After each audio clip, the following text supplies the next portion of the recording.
costuma dizer-se que é um double tap. É um double tap. Double tap. Pode-se fazer o double tap com o mesmo tipo de engenho. Aliás, quando foi no ataque da Guerra dos 12 Dias, parte das instalações nucleares, Isfahan e por aí fora, foram atacadas simultaneamente no mesmo local mais que uma vez. Porquê? Porque destes bunkers, algumas das instalações ficavam enterradas a mais de 60 metros. Aquilo que dizia é que alguns dos túneis labirínticos e das salas onde se fazia o enriquecimento de urânio estariam a cerca de 80 metros de profundidade no solo. Portanto, uma bomba não era suficiente. Era preciso criar uma cratera e lançar outra bomba nesse mesmo local. Ali Khamenei, obviamente, pode ser, e até que se confirme que de facto perdeu a vida hoje, vamos ver se confirma ou não, pode ser a todos os níveis o alvo principal dos israelitas e dos norte-americanos, mas não é o único. Não. Ainda estamos a falar, por exemplo, do presidente iraniano e de outras figuras essenciais, até porque a informação de algumas horas era que o ministro da Defesa, por exemplo, tinha sido o que já está confirmado que estará morto. Pronto, o ministro da Defesa, vamos lá ver. Os objetivos que foram batidos, parte deles são objetivos estritamente militares. Portanto, são militares, têm a ver com instalações da Guarda Revolucionária Iraniana, têm a ver com locais de lançamento de mísseis, locais onde estão posicionados sistemas de defesa antiaérea, aquartelamentos. Bom, são estritamente militares. Outros são objetivos que em guerra são considerados legítimos e não são estritamente militares. Entendo. Por exemplo, o aparelho governativo de um país, como é o mandante, é o responsável, é sempre considerado um objetivo militar legítimo. Portanto, sempre esteve na mente, e quando se foi feito o targeting, que seja a seleção, a análise criteriosa dos objetivos e para cada objetivo alocar a arma mais capaz de o atingir, nós estamos a falar de aviação. Mas atenção, na região do Golfo estariam, hoje não serão tantos porque alguns já foram utilizados, mísseis Tomahawk, estavam mais de 700 mísseis Tomahawk, com alcances superiores, a última versão do Tomahawk com 2.500 km de alcance e com uma precisão brutal. Portanto, estes objetivos que aqui estão a ser consecutivamente batidos, alguns deles batidos mais que uma vez, até porque há observação, e aí já é observação iminente, de satélite e de drones, dos drones estratégicos que estão a vigiar e que estão a fazer o Battle Damage Assessment. Estão a olhar, o objetivo foi completamente destruído ou não foi? Não foi. Estão a aferir, portanto. Ora, estão a aferir e é preciso atacá-lo novamente. Há o ciclo de targeting, normalmente é um ciclo de 24 horas. Neste momento está a ser feito outro ciclo. Estão a ser levantados alvos para amanhã. Alguns deles vão ser reiteradamente batidos. Alvos ligados à estrutura política sempre estiveram planeados para serem batidos. Por isso é que o Ministro da Defesa foi batido. Quando fala em alvos preparados para serem atacados amanhã, o que quer dizer é durante a noite, acredito eu, pode ser já durante a noite. Pode ser já durante a noite. Já é noite lá. Vamos lá ver. Alvos que ainda fazem parte da lista de alvos. Esta lista foi levantada ao longo de meses. Esta operação foi está a ser planeada. Aliás, vamos lá ver. Importante dizer aos seus telespectadores que Benjamin Netanyahu já visitou Donald Trump, já foi 6 vezes que já foi a Washington.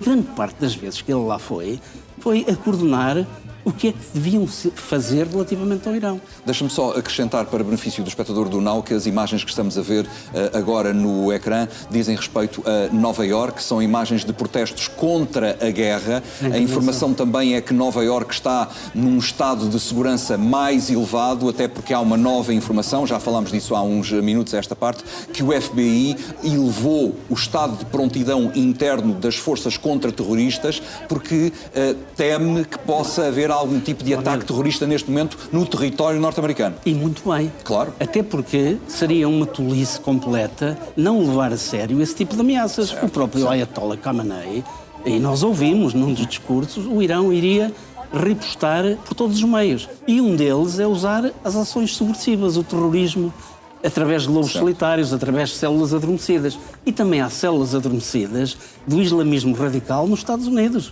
Muitas. Têm simpatizantes da causa. Portanto, tem que ser levado a sério. E não apenas lá, mas também na Europa. Na Europa. Eu ia perguntar se o FBI eleva o estado de prontidão, é natural que na Europa aconteça o mesmo? É natural que na Europa as agências de informações estejam a fazer exatamente o mesmo. O assessment que estão a fazer é aconselhar os respectivos governos a elevar o nível da ameaça. Sim. Elevando o nível da ameaça é suficiente? Não. É preciso depois também tomar medidas. Ou seja, as embaixadas, fundamentalmente as embaixadas israelitas, as embaixadas norte-americanas e mesmo outras devem ser mais protegidas. Claro. Os ataques cibernéticos. Deve haver um cuidado especial em proteger as infraestruturas vitais. Por exemplo, a distribuição de energia, a distribuição de água. Tudo isso tem que ser protegido, porque não estamos incólumes a um ataque, nem mesmo nós portugueses aqui. Portanto, temos que ter cuidado, porque neste momento, vamos lá ver, é aquilo que se diz, foi-se mexer num vespeiro. Ou mexer num vespeiro pode sobrar também para nós. Certo. Portanto, todo cuidado é pouco e muito bem. Nos Estados Unidos estão a tomar este tipo de medidas preventivas e estas medidas preventivas devem ser estendidas também ao espaço europeu ocidental. Deixa-me falar também dos aeroportos, porque o aeroporto do Kuwait está fechado e aparentemente foi danificado por algum tipo de ataque, não há muitos pormenores sobre isso. A Abu Dhabi também está fechado, o Dubai também está fechado. E estes destinos, muito mais a Abu Dhabi e Dubai, são ao mesmo tempo destinos dos ricos e famosos do Ocidente. É um destino turístico ao mesmo tempo para pessoas com mais dinheiro do que a média. Exatamente. Portanto, e há muitas pessoas que estão no meio deste furacão ao mesmo tempo e que não podem sair de lá. Sim, é algo que as representações consulares e diplomáticas dos países a que pertencem esses cidadãos devem estar especialmente atentas, fazer o levantamento de quantos cidadãos estão nessa situação e proporcionar-lhe todo o apoio necessário. Não é possível serem evacuados por via aérea, ver se por via marítima é possível fazê-lo, não sendo por via terrestre. Portanto, há sempre maneira de conseguir as coisas. Agora, utilizar estes aeroportos, utilizar o espaço aéreo, neste momento seria uma tolice. Claro. Porquê? Porque nesses países existem bases norte-americanas e os ataques de hoje não terminaram. Nós não sabemos... Isto apenas começou. Isto apenas começou. Em bom rigor, nós não sabemos quais eram as reservas de guerra do Irão. Quantos mísseis balísticos é que têm na sua posse? Quantos drones ainda têm na sua posse? Os drones Shahed têm um alcance muito elevado. Portanto, são tudo ameaças que se podem prolongar nos próximos dias. E, portanto, com objetos desses a voarem no espaço aéreo, não é prudente, aliás, não é prudente e as companhias aéreas, as companhias comerciais, não concordam em voar num espaço aéreo que está a ser utilizado por meios militares. Um dos meus pontos é que haverá muitos cidadãos de várias nacionalidades, incluindo norte-americanos, incluindo europeus, incluindo japoneses, chineses, etc., nestes aeroportos e nestes locais, à espera que haja uma solução para os irem buscar. Outra possibilidade é, vamos lá ver, naquilo que toca ao espaço europeu, se houver cidadãos de vários países da União Europeia, normalmente a União Europeia acaba por ordenar.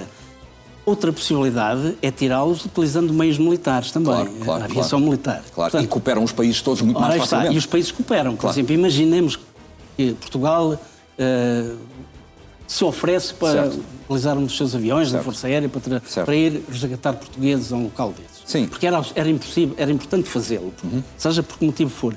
Naturalmente que Portugal colocava os seus préstimos ao dispor dos países que... Claro, aos italianos que estivessem lá, aos espanhóis, etc. Principalmente da União Europeia. Nós temos um dever de solidariedade com todos os outros países da nossa União, da União Europeia. Sim. Há também informação, acabam de me dizer que chegou a informação de que Donald Trump já falou telefonicamente com os líderes, nomeadamente do Qatar, da Arábia Saudita, também com Mark Rutte, o homem responsável pela NATO. Dessas conversas, mesmo que não saibamos o que é que terá sido conversado, terá sido apenas uma conversa institucional ou poderá ser uma conversa para dizer mais passos? É mais do que isso. É mais do que isso? Os primeiros. Sim. Vamos falar primeiro nos países do Médio Oriente. Donald Trump, sabendo que esses países estão a ser atacados, porquê? Porque os norte-americanos têm bases aéreas nesses países ou têm bases militares. Aquilo que Trump está a dizer e deve dizer a esses países é sossegá-los. Tenham calma, que nós estamos presentes, nós temos as nossas baterias de defesa antiaérea e nós vamos interceptar, se não tudo, praticamente tudo que vem por lá. Portanto não estejam preocupados. Semelhante ao que Trump disse há umas semanas, a ajuda está a caminho. A ajuda está, é isso mesmo. Acalmar esses países, dizer, tenham calma, isto não há mal que sempre dure e nós estamos aqui. Nós protegemos. E estamos do vosso lado. A Mark Rutte não é bem... Claro, é diferente. Poderá estar a informá-lo, porque tem o dever de informar o resto dos aliados da NATO e mais. A NATO tem alguns meios que podem colaborar com os Estados Unidos. Por exemplo, a utilização da frota dos aviões de reconhecimento de longo alcance, os AWACS. Ou de instalações. Mas nós sabemos, eu sei do antecedente, que alguns aviões AWACS que patrulhavam diariamente o espaço próximo da Ucrânia foram desviados para o Médio Oriente. Sim. Portanto, há aqui alguma necessidade de manter Rutte a par do que se está a fazer. Certo. E, naturalmente, solicitar à NATO aquilo que a NATO pode Sim. Ao mesmo tempo, já que estamos a falar de líderes importantes, Macron já fez saber que não concorda com isto, não concorda com esta atuação israelita e norte-americana e já apelou a que cessem as incursões. Houve outra declaração também de Keir Starmer que foi ambivalente de alguma forma. Ele disse, nós, o Reino Unido, não participámos de modo algum nestas operações, mas logo a seguir acrescenta, mas os nossos aviões estão nos céus. Estão lá. Portanto, nós sabemos que os aviões, os Eurofighter ingleses, foram, grande parte deles, não uma quantidade muito grande, foi cerca de, o último número que eu vi foram cerca de 10 Eurofighters. Sim, portanto são poucos. São poucos.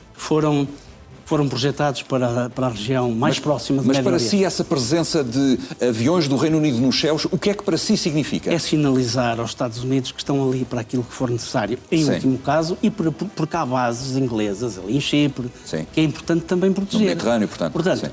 Porque o Irão pode perfeitamente atacar, porque, vamos lá ver, os Estados Unidos são o grande Satã, o Israel é o pequeno Satã, mas quer dizer, todos os outros países do arco de aliados dos Estados Unidos podem perfeitamente ser objeto de ataques por parte do Irão. Claro. Portanto, se a Inglaterra tem bases suas próximas da região, tem que fazer o trabalho de casa, tem que pôr lá meios para defender os seus interesses. São interesses seus, próprios. Certo. Outra coisa é autorizar a utilização da base de Diego Garcia, outra coisa é emparelhar com os Estados Unidos neste tipo de aventura. Agora, Keir Starmer também criticou fortemente o Irão, assim como o Ministério dos Negócios Estrangeiros português também criticou fortemente o Irão. Portanto, podemos dizer que há aqui alguma ambivalência, mas sobre Macron. É Macron a ser Macron, é a França a ser a França, a independência estratégica francesa. Na minha opinião, a posição francesa, a posição inglesa, mas fundamentalmente os ingleses não pertencem à União Europeia, mas a França pertence à União Europeia. A posição deveria ser de alguma forma coordenada no seio da União Europeia. Sim, devia, claro. Portanto, isto é bem de todos nós. Claro. Até porque temos uma voz mais forte, uma voz mais presente, uma voz mais eficaz. Portanto, é desejável, se não o fizeram, que o façam nas próximas horas, ou pelo menos no próximo dia. Que a União Europeia tenha uma palavra a dizer sobre aquilo que se está a passar. O Irão é uma ameaça. Sim, o Donald Trump já fez saber há minutos a esta parte que em 2 ou 3 dias está pronto para, entre aspas, acabar com tudo. Vamos lá ver. Exatamente aquilo que Trump tinha dito. Sim. Há bem pouco tempo atrás. Que este tipo de ação militar seria conduzida em 2 fases. Uma fase, claramente, de ataque a objetivos selecionados. Certo, são estes que estamos a ver. Cirúrgicos, com um objetivo fundamental, que é obrigar o Irão a negociar, a sentar-se à mesa das negociações. Trump diz que eles não querem negociar. Pronto, eles não querem, mas depois desta ação de força, prometendo ações ainda mais vigorosas daqui por algum tempo, naturalmente que Trump tem a esperança, e esperemos que não seja uma esperança vã, porque significaria que acabava a guerra no Médio Oriente, porque, vamos lá ver, se isto continuar por muito tempo, nós também vamos sentir no bolso. Claro. Porque a questão do... Nós, toda a Europa. Toda a Europa, porque naturalmente vai haver mais escassez de petróleo. 20% do petróleo, quando vimos há bocado aquele mapa, passa ali naquele estreito, nós sabemos. Certo, no estreito de Hormuz. Portanto, vindo daqueles países produtores, não apenas o Irão. Portanto, há vários, a própria Arábia Saudita, parte do petróleo escoa por ali. Portanto, todo aquele petróleo faz falta, ainda nos faz bastante falta. E se o preço do petróleo subir, nós vamos sofrer, vamos ter mais dificuldade economicamente. Portanto, o nosso interesse é que este problema se resolva. Portanto, Trump espera que com esta ação vigorosa, que se pode prolongar por mais 2 ou 3 dias ou 4, eventualmente, levada a cabo fundamentalmente em conjunto com Israel, que isto seja suficiente para que o Irão venha com outro tipo de vontade negociar e aceder àquilo que são as exigências colocadas em cima da mesa pelos Estados Unidos. Se isso vai acontecer, vamos estar aqui particularmente atentos e vamos seguindo aquilo que se vai passando. Agora, naturalmente que o Irão também não tem interesse em ver o seu país completamente destruído. Outro aspecto muito importante é, vamos ver, porque ainda há bocado o Francisco referiu, a ajuda está a chegar. Bom, agora vamos fixar-nos no Irão. A ajuda a quem? Às pessoas descontentes com este regime e que se manifestaram, e nós sabemos em que é que isso resultou. Cerca de 30 a 35 mil mortos. Muitos deles enforcados, como se estivéssemos na Idade Média. Portanto, isto é algo absolutamente lamentável. Já vimos isso acontecer noutros momentos da história. Agora, e até recente, mas é sempre condenável, como é óbvio. É sempre condenável. E o nosso interesse é que, de facto, vamos lá ver, se dentro do Irão voltar a haver uma onda de essa é a grande esperança de Donald Trump. Ora está, de sublevação contra o regime, mais rápido isto acaba. Ao mesmo tempo, Donald Trump está a pôr o ónus todo do outro lado, do lado do Irão, que é, se vocês quiserem negociar, isto pode parar. Para já. Se vocês não quiserem, eu acabo com tudo. Portanto, é uma dupla moeda ao mesmo tempo. É uma dupla moeda, mas vamos lá ver, quando Donald Trump diz que acaba com tudo, está a colocar a fasquia demasiado elevada. Porque é Trump a ser Trump. É Trump a ser Trump e vamos lá ver. Eu acredito que ele esteja muito bem aconselhado pela sua hierarquia militar, pelos seus generais e pelos seus almirantes. Já lhe devem ter dito que, se isto correr mal, não há guerra que se ganhe apenas com bombardeamentos. Certo, seguramente. Quer dizer, uma campanha aérea, como foi a campanha do Iraque, malfadado do Iraque, durou 2 semanas, bombardeamentos consecutivos. Isto chama-se moldar o campo de batalha. Mas a seguir é preciso colocar boots on the ground. Para quê? É a última forma de conseguir mudar o regime. Portanto, esperemos que não seja necessário. E mais, Donald Trump não está à espera disso. Mas se lhe correr mal, é um problema grande que ele tem para resolver. Certo. Diria que ele não tem recuo nesse aspecto? Vamos ver, Donald Trump já tinha decidido isto há muito tempo. E Donald Trump percebeu que as sondagens nas próximas eleições dos midterms não lhe são favoráveis. Alguma coisa teria que ser feita. Portanto, e depois de tanto dizer, de apregoar aos 4 ventos, o Irão nunca na vida pode ter uma arma nuclear. O Irão é o patrocinador do terrorismo. O Irão, quer dizer, depois de prometer aquilo que prometeu, depois de fazer convergir para o Médio Oriente esta esquadra monstruosa, uma esquadra que já não se via nestas paragens desde o ataque ao Iraque, desde 2003. Depois de tudo isto, já não havia saída. Alguma coisa tinha que acontecer e está a acontecer. Agora, se os objetivos vão ser alcançados ou não, Donald Trump pôs a fasquia um bocado alta. Uma coisa é, o Irão nunca poderá ter uma arma, uma bomba atómica. Bom, isso pode ser atingível. Agora, a mudança de regime, vamos com calma. Esperemos que sim. Agora, claro. Há aí não é garantido. Uma nota muito importante por causa da preocupação dele das eleições intercalares que se aproximam e que daqui a meses é isso que vai acontecer nos Estados Unidos. Dia 3 de novembro. A preocupação de Trump irá tão além de estar preocupado com as midterms que percebe que tem de fazer coisas para alterar essas eleições mediante as ações dele próprio? Penso que sim. Vamos lá ver. Trump, neste momento, tem vários problemas. Um deles é a quebra de popularidade do Partido Republicano. Isto pode aumentar a popularidade dele? O ataque de hoje pode aumentar? Depende, se não houver baixas significativas. Depende do outcome. Ora está, vamos lá ver. Imaginemos o seguinte end state. Daqui por 5 dias, ou 3 dias de bombardeamentos, o Irão mostra vontade de negociar. Melhor ainda, a população subleva-se novamente e cai o regime.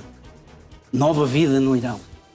Trump vai cavalgar essa onda de sucesso. Estão a ver? Valeu a pena. Valeu a pena. Terminamos com um tirano, vamos instaurar uma democracia, o Irão vai ser nosso aliado, é o país que tem as 2ª maiores reservas de petróleo do mundo. Portanto, até a visão mercantilista também adiciona aqui. Isto vai significar melhor vida para os americanos. É sucesso. Isso pode militar do lado positivo para as midterms. Mas se nada disso acontecer e se não houver um sucesso garantido, um sucesso visível, bom, vai ser exatamente ao contrário. É um jogo muito perigoso. É um jogo muito perigoso e até a própria base de apoio, a própria MAGA, não é monolítica, não é uniforme a opinião.